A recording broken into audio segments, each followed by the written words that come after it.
there is no cure for type 2 diabetes, for any diabetes, okay?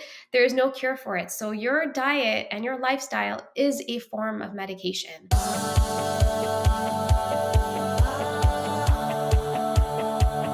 This is Dr. Meenal, and welcome to Uncover Your Eyes, where we uncover reality. As a mom and eye doctor, I want to know it all. In 2023, over 10% of North Americans were diabetic, 90 to 95% being type 2 diabetes. Diabetes is on the rise, with its prevalence increasing amongst the younger demographic due to obesity and sedentary lifestyles. Here to dive deeper into diabetes after her first appearance with us on episode 3 about balancing sugars is one of my favorite guests, Anar Allidina. Anar is a registered dietitian who specializes in helping people struggling with insulin resistance. She works with clients to reverse prediabetes and better manage diabetes by teaching them how to balance their blood sugars, boost energy, mood, and decrease cravings. Welcome, Anar. Thank you, Anar, for being on today. Really appreciate your time today. Of course, thanks so much for having me. It's great to be with you again. And, I think now we really want to dive a little bit deeper into the aspect of diabetes. It's on the rise, it's showing up in the younger demographic. So, can you explain to our listeners, like, what is diabetes, the process of it, the details about it? Absolutely. So, diabetes or type 2 diabetes, or actually all diabetes, is a condition when there's too much blood sugar in your bloodstream. So, there are different types of diabetes. Type 1 is when you are not, your body is not producing insulin. So, you're deficient in it. So, you need to go on insulin therapy. And type 1 is usually diagnosed at an earlier age, although for some people in their older age can also develop as well. It's more of an autoimmune condition, okay? Your pancreas is just not working. Type 2 diabetes is what we also see a lot of. And this is when you're insulin resistant. So you do have insulin, but it's just not working properly. So when type 2 diabetes develop, it actually is a process that starts like even 10 years before when you're actually fully Mm. diagnosed with type 2. Pre-diabetes that could happen, which is when your blood sugars are elevated and, it's kind of like on the borderline, and then that can progress to type 2. But what the problem is that many people don't even know they have prediabetes or elevated blood sugar because the symptoms are, not that pronounced, and a lot of people are not even aware of it. So by the time their doctor, or by the time they, get blood work done, see their physician, it could already be in type 2. And that's what is scary, is Mm. that, people are getting diagnosed. They've missed the pre-diabetes phase where you can actually make some changes and reverse that diagnosis. And then they're in type 2 diabetes. So, like I mentioned, is when you have elevated blood sugar. So your blood sugar is, you know, like think of it like the consistency of honey. That might be a bit dramatic, right? But if your blood is too thick, right? If it's too concentrated in sugar, it's like a syrup almost. So, and your blood flow controls everything. Your brain, your heart, your kidneys, all your other organs are supplied, blood flow is essential. So, we want the consistency of our blood to be more like fluid, like water, right? So, as the blood sugar rises in our body, the consistency of our blood flow changes. And this is what can impact like so many other conditions and chronic conditions that we see today. So being on top of knowing what your blood sugar levels are, especially if you're over the age of 40, that's when anyone is at risk for developing type 2 diabetes.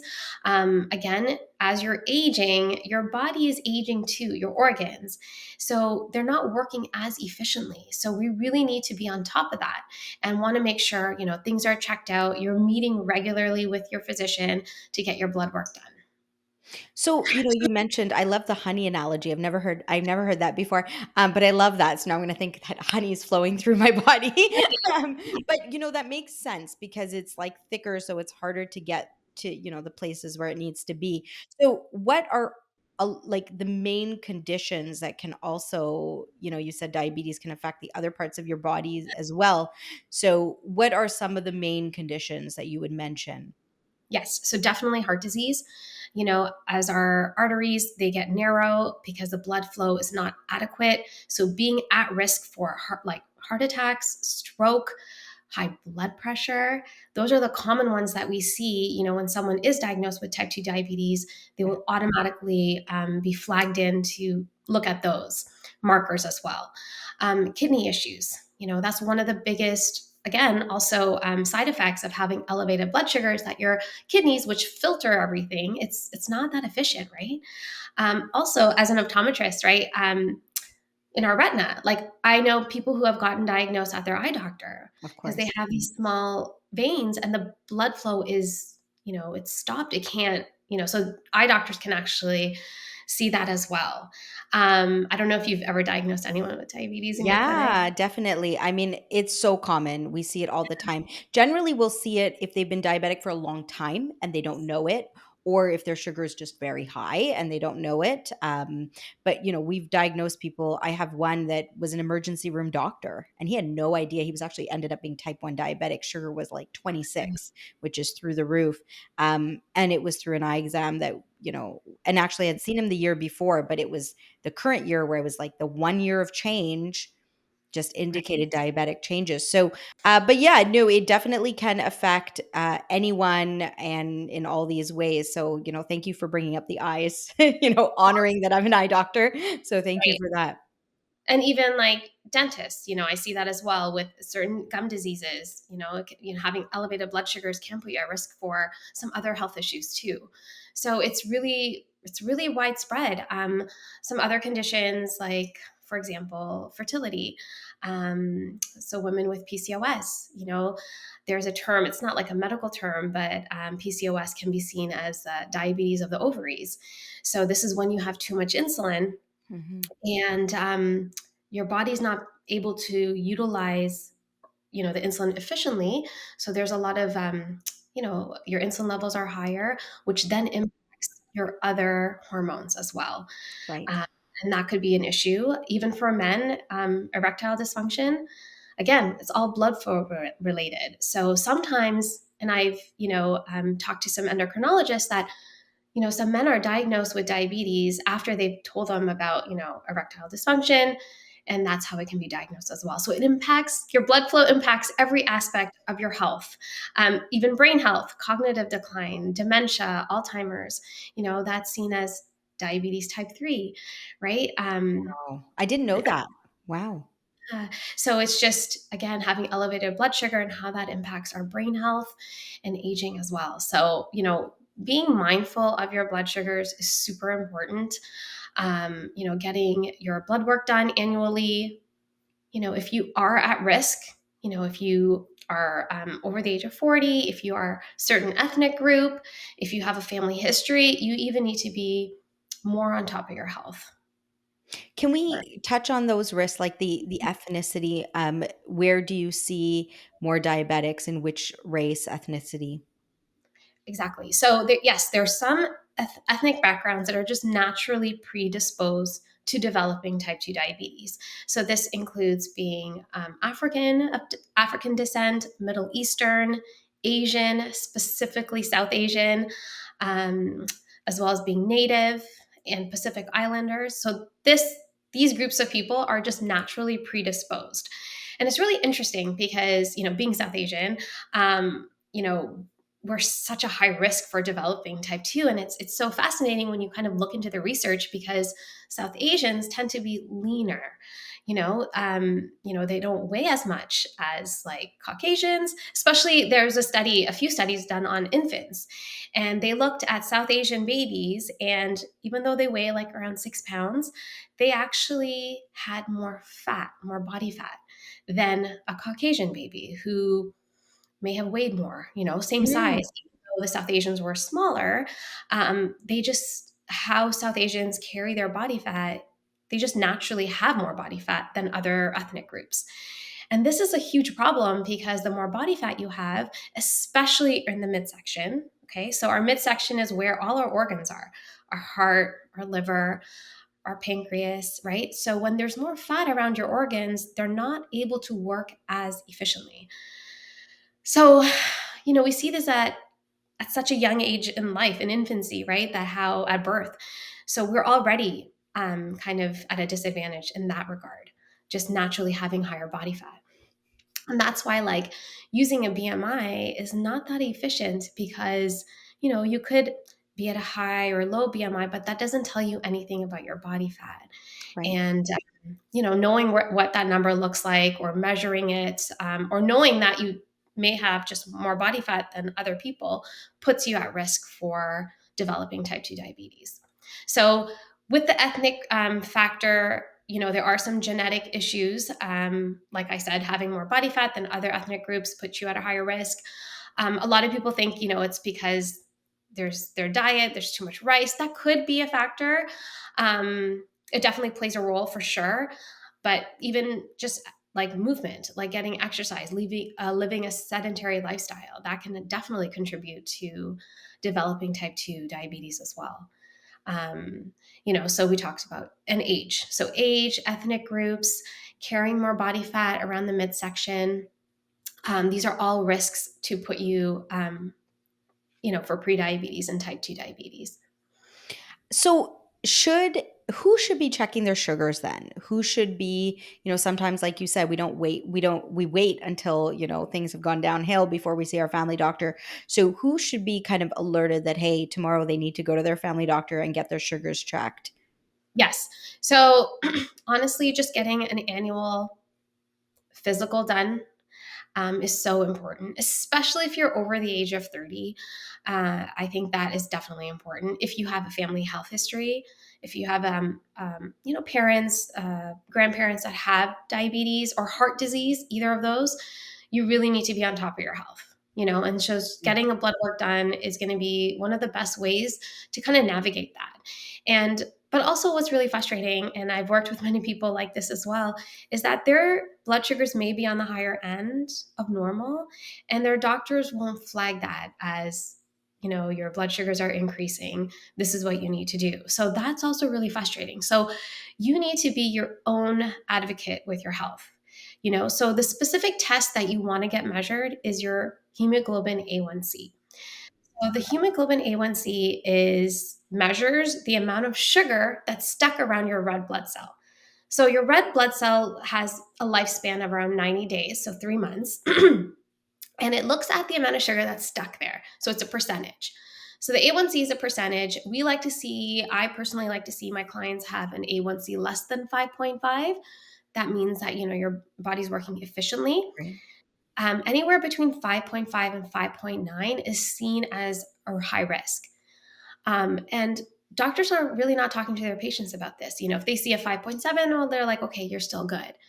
But again, like over time, this is going to increase. And then when someone has an A1C of 6.1, they're like, oh my gosh, like, how did this happen? Then, Hmm. then they come to me and be like, I need to make changes. And I'm like, okay, what was your previous readings? And they don't even know.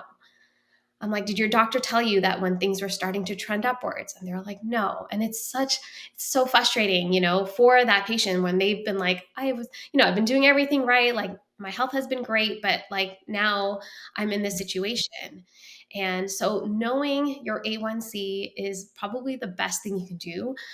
If you are someone at high risk for developing type 2 diabetes, just knowing what that number looks like.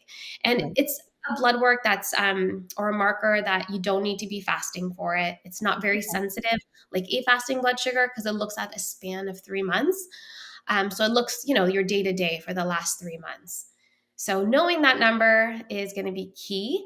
Also, looking at other markers in your blood work. If your cholesterol is elevated, specifically your triglycerides. They're very much correlated with your blood sugar. If your triglycerides are elevated, that's a sign that there's some metabolic dysfunction going on. If your HDL, which is your good cholesterol, if that is too low, that's also another indication that there is some insulin resistance happening. And like I mentioned, right, like insulin resistance can happen like for a period of 10 years before you're diagnosed as a type 2. because there's Hmm. resistance going on, but your A1C is still normal, but there's still stuff going on in there, and then eventually that can lead to type 2 diabetes. So those, 10 years or whatever you got with the pre-diabetes, I guess those are the key years where you have to make those modifications that are Yeah. within your control. What are some of those modifications specifically? Right. So the number one thing I talked about this is the body fat, right? So exercise, but specifically building muscle is going to be your biggest, I don't know, biggest bang for your buck. So not only like working out, but like really, really building that muscle. Hmm. Because the more muscle tissue we have, the less body fat we're going to have. But muscle is a very metabolically active tissue. So it requires a lot of energy. So it pulls all that sugar from your bloodstream and uses it for energy. So it's literally a form of medication. So Um, the more muscle you can build, the more muscle that you can stimulate. So, walking on an incline if you're not there yet with the weights, adding small weights, doing push ups, squats, even if you're someone who's into walking, that's amazing. But maybe adding in some squats, some push ups, some body weight work to, again, really help stimulate that muscle growth and activity. So, yes, definitely exercise is important. You want to aim for 30 minutes, at least five okay. times a week, so 150 minutes. And then you want to make sure you're getting in some weight bearing as well, like the squats, the lunges, walking on an incline, using small weights, lifting things. This is going to be really beneficial. So, exercise is definitely one component. The other component, of course, is diet. And that's what I love talking about being a dietitian. Um, so there is no cure for type 2 diabetes, for any diabetes, okay? There is no cure for it. So your diet and your lifestyle is a form of medication. So this is what I find so passionate because what we eat can really have a huge impact, not just to prevent chronic disease, but to actually feel good. You know, when our blood sugars are regulated, we are more calmer, we're less irritable, we, are able to concentrate better.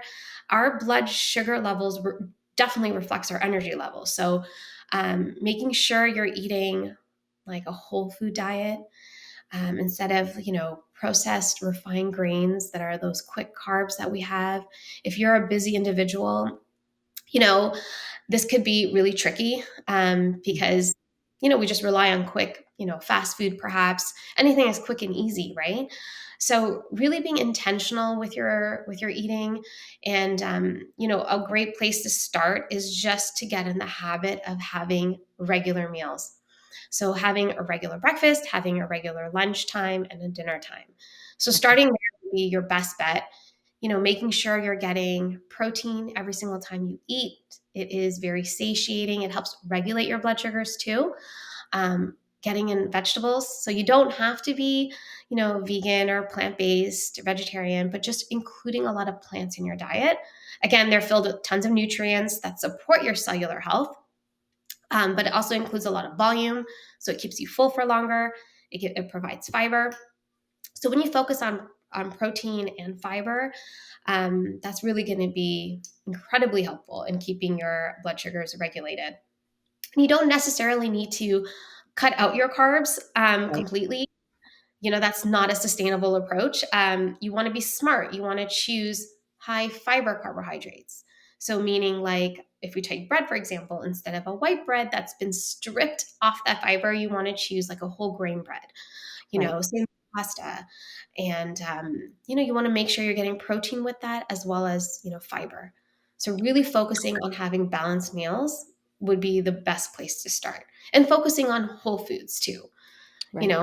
Instead of relying on quick processed foods, just really focusing on more wholesome foods. And it doesn't have to be expensive. It doesn't have to be time consuming, especially if you're a busy individual. Like the grocery stores have really come a long way, and there's so many wonderful shortcuts that you can take. Buying your veggies chopped already, buying bags of salads that have already been prepped. So You just have to add, a bit of the dressing. Again, you don't have to use all of the dressing, but all the veggies are cut up for you, so it's so easy to make that part of your meal. Right. Relying on frozen vegetables. Oh my God, there's so many wonderful different types of frozen veggies that you can steam, that you can roast in the oven. Again, all the chopping, all the washing has already been done, and frozen veggies don't go bad. So they're not sitting in your fridge and then you're going to have to throw them Right. out. They stay in the freezer, and again, they're packed with so many vitamins and minerals. Like, you're still maximizing that. So doing small things to elevate your meals, Right. without like putting too much pressure on yourself. So Right. like, yeah, another one is like just buying a veggie platter from the grocery store and keeping that in your fridge so that whole family can kind of enjoy, right?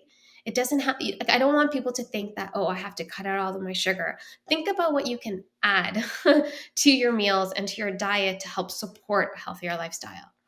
So, diet, exercise, stress is another huge factor when it comes to blood sugar. Like, it's really surprising. Some people don't realize how stress can impact their blood Hmm. sugar. Hmm. It's huge. When your body is under a lot of stress, you're producing more cortisol, which is a hormone that impacts your insulin levels.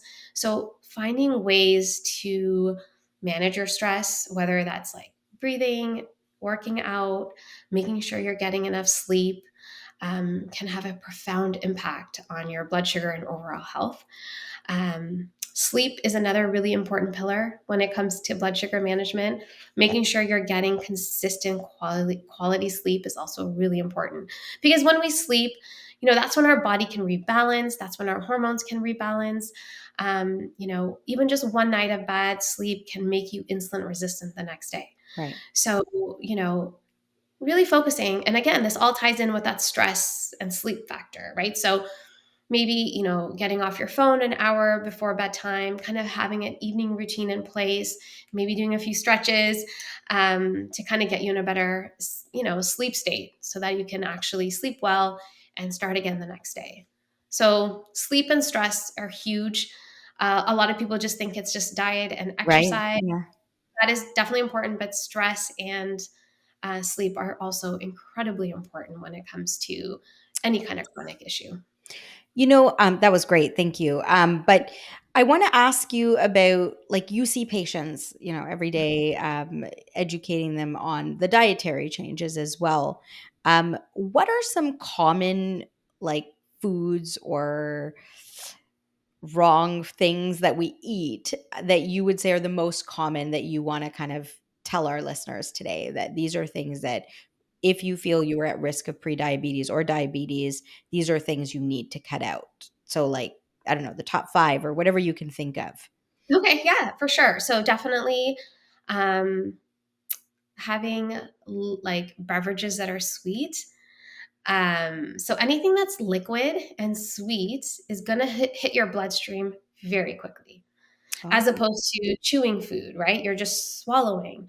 So I'm talking about, like, coffees, like all these flavored coffees that we see, especially at this time of the year.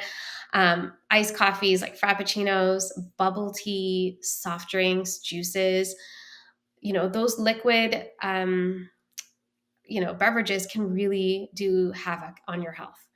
Okay. So you just want to be really smart about, if you are someone who enjoys these kind of, drinks, that you want to be strategic about it. Having that on an empty stomach would be a definite big no. If you wanted to enjoy something sweet to drink, have it right after your meal. Um, that has protein in it. So your body is not going to, turn that to sugar very quickly. It's going to slow down the rate of absorption. So liquid beverages that are sweet would be my number one thing. Number two is not realizing portions. And yeah, this can be really tough, especially if you eat out a lot. So, having a lot of carbs, right? Like, so rice and pasta and, fries or anything like that, when we eat out, like, we get so much of it. for me, So it's rice for sure. even you know, just be more aware of it, to be like, okay, looking at your plate and being like, okay, is half of my plate, is there a vegetable component? Is my carbs like a quarter of what of my plate? Is my protein a quarter of my plate? Just making sure it's more balanced eating is going to be huge. And like, it's not going to be perfect all the time. And that's not what we want to strive for. But we just want to really be thinking about that. So Right. maybe, yeah, maybe you did have a meal that was a bit too carb heavy, right? So now what can you do at your next meal to kind of help with that, Right. right? Right. So I don't want people to think like, oh, I already ate like this, so what's the point? And that's something that I see a lot of, where like, oh, I already had, this for breakfast, so it doesn't matter, which is not the right mindset at all to have. Every time you eat is an opportunity for you to really help your body out, so you really want to be careful in that regard. So, one thing that I really struggle with, and I don't know if it's, as a parent, as a South Asian, is really the foods for my kids, right? I mean, I don't want to say the damage is done with me, but I mean, obviously I feel strongly about fighting the genetics, for myself and now for my children, and I really want them to learn to eat smarter, and I'm always trying, and I put a lot of pressure on myself, and I'm sure a lot of Yeah, parents out there do, to, make them eat healthy and find those options, but sometimes I just don't have those options and I can't think of them. Do you have any yeah. advice for us parents? Yeah. So number one is to lead by example. Um, how you eat is whether that your kids eat the same thing as you, but at least they're seeing that. Making sure you're having vegetables with your meals, or making sure it's available for them too, right? Like, just giving those options there is so important. So leading by example is number one. Like, if you're eating well, and talk about how foods make you feel, right? Be like, oh, when I eat vegetables, I just feel like I have a lot more energy. And having those communications with your kids at a younger age, especially again if you are South Asian or at a higher risk, these, it really starts at a young age. We see that, right, with the study I was telling you about babies. So how you feed your family, how you feed yourself is really important. And at a younger age, it's so easy to be in control of what your kids are eating. But as they grow older, they see what other kids are eating. They're, birthday parties, holidays, events. There's so much sugar in our food supply, and yeah, it is really tough. So as a parent, leading by example is key. Making sure you're having meals together as a family, and this is tricky even for me, but doing what you can. Right. And again, it doesn't have to be a home cooked meal. Like, it could be picking up a rotisserie chicken at the grocery store, and having like, frozen veggies or whatever the case may be. And just, it doesn't have to be something that you have to cook from scratch every day. You can take those shortcuts, but really focusing on getting that protein, getting those veggies in, and your kids seeing that is really important. And having those conversations like, like, how are you going to feel if you ate this? Or like, okay, so my kids are older.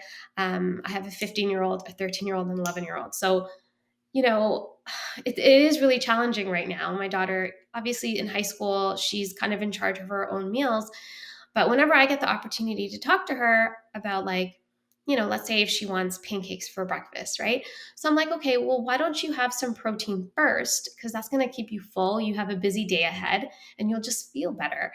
So it's not that I'm telling her not to eat like the sugary foods that she wants, but let's see what we can add to it. Or if you are going to have pancakes, let's put some berries on it because they have so much fiber and they're sweet, right? So, you want to think about what you can add to their foods. Another big thing, my daughter likes bubble tea, which is like, Who oh doesn't gosh, now? I know. But like, it's interesting because you can control the sugar levels that you put in there. So I'm Okay. like, why don't we try a 30% and see if that makes an impact, right? So just being aware and talking to them about it. Right. So as they get older, like, when they're young, you have all this control and you could be restrictive, but you just want to be careful, because if you're too restrictive, then, they're going to not get that right information from you, and they're just going to be like, oh, I never was able to eat this, but all my friends are eating it, so this is what I'm going to have. So really helping them develop like a healthy relationship with food. So it's not like cutting things out completely, but seeing what we can add to that. If your kid likes to have cookies after school, okay, what can you add to those cookies that's going to make them more satiating for them, right? So having a glass of milk, maybe decreasing the cookies to two and adding in some nuts, with it. Again, making that balance. So making Right. sure they're getting some protein, some fiber in. Another really great strategy that I personally like to use as well, especially at this time of the year with Halloween, is getting single servings of those snacks the kids like, whether it's candy or chips. Oh, yeah. Yeah. That really makes a huge difference because it really helps keep portions in check, instead of buying like those Costco sized bags and having them there. Yeah. So getting those, snack size treats, I think that's definitely fine. As long as like their meals are healthy, they're getting in that protein, there is room for moderation. There is room for those fun foods that kids just, are having, but just being really strategic about it Right. and just having those conversations. Like one of my kids, he notices if he eats too much candy, he gets like canker sores. Mm. So Mhm. if he eats like a sour candy or something like Right. that, I'm like, hey, so, and this happened when he was a lot younger, but he catches on to that now. I'm like, okay, so this is teaching them how to regulate, their Right. treats as well. So it's just having those conversations, not being too restrictive, leading by a good example. And as parents, we have control over what we bring into the house too, right? So, what you bring into the house is what's going to be available. And if you don't have that many, you know, processed foods in, the kids are not going to have that, right? Right. So you just want to be careful with that. And like I said, even with cookies and chips, like buying them in the single serving packets just makes things a bit easier with portions for sure. So those are some strategies I would definitely try as parents. Also, activity, you know, um, going for walks, bike rides, having your kids in sports. There's so many wonderful benefits, besides just being healthy, but like for their mental health, working as a team, confidence. There's so many great benefits. So you know, playing sports with your kids, putting them in activities that keep them active is also huge when it comes to kind of having them kind of Right. like, yeah, setting them up for success for their health as they grow up. Right. It's funny that you mentioned the portion sizing because my little one, who's 4, loves chocolate. Like he's like a chocolate hog. So now what I've done is I bought the little like the baking mini chocolate, Yes. like the Chippets. They're Yeah. mini Chippets. It's hilarious because they're already small, but now they come as mini Chippets. And I buy Yeah. those and I'll give him like 5, and I'll be like, "That's a lot," and he'll be Yeah. like, "Oh yeah, oh my god, this is great." But they're 5 mini Chippets, right? But that's so interesting. But yeah, you'd be surprised with what they're just happy with. Even those small portions, they feel like they've just gotten it, right? So that's so great. Yeah, and actually, speaking of that, getting those mini chocolate chips is such a great hack if you're trying to reduce the sugar in your cooking and your baked goods, because those small chocolate chips, they're smaller, but there's so many more of them. So you can actually use less when you use mini chips, like when you're baking muffins or anything like that. So Yeah, yeah, no, that's a that's great. great. Mhm. So, can I ask you, for snacks, like for my kids, like when I send them to school, I do always struggle with the snacks because a lot of times they come home having eaten I know. the not so great ones. And I'll always try to combine it. So there's 2 types, one kind of treat type and one healthier type. And I Right. find that it's always, the vegetables that come back or whatnot. So what are some tips on like, or, foods that you feel or snacks that they would like, but are also healthy? Yeah. So, having stuff like pairing that with a protein, whatever, sweet food that they're having, looking at nutrition labels. And if you're buying a granola bar, for example, and comparing the sugar grams and the fiber. So if there are President's Choice, they have a blue line menu of granola bars. And that actually has way more fiber than some other granola bars that I have seen. So really paying attention to nutrition labels and trying to choose ones that, have more fiber, have less sugar, have more protein. That's going to be helpful is always a great tip. And then, yeah, like even with vegetables, if, same with my kids, like if I give them carrots or whatever, if they don't finish it at school, I'll ask them to finish it when they come home. So they will usually finish that, or adding in some dip with that, right? So Right. whether it's like a ranch dressing, um, don't be afraid of doing that. A lot of parents are like, oh, I don't think that's good. It's going to take away from the nutrition of the carrots, when that's not necessarily true. Adding in a little bit of dressing, butter, just makes vegetables a lot more tastier, and you're going to enjoy them more when they taste better, right? So Right. don't be afraid of doing that. Um, yeah, and I think I love that strategy of you kind of giving like a whole food snack versus like and a packaged snack, and just having those conversations like, it's good for you to eat both of these. So, and yeah, just trying to look at nutrition labels and trying to make the best choice in terms of Right. sugar content would be your best strategy when it So comes I to want those to snacks. ask you something that I think is the burning question. So can we really fight, the pre-diabetes or the genetic disposition with these lifestyle modifications? Yes, 100%. The more you're aware, right, the more changes you're going to be able to make. Um, but yeah, how you feed your family, the foods that you bring into the home, all of these things really make a difference for sure. Yes, the genetic component is there, but our lifestyle, what we do day to day, is also really going to make a difference. And it could just be like, simple things like, even if they like to have dessert, just making sure they have it after a meal as opposed to having it on an empty stomach. Hmm. Because when we have sugar or sweets on an empty stomach, again, it's going to turn to sugar much more quickly versus when we have it after a meal.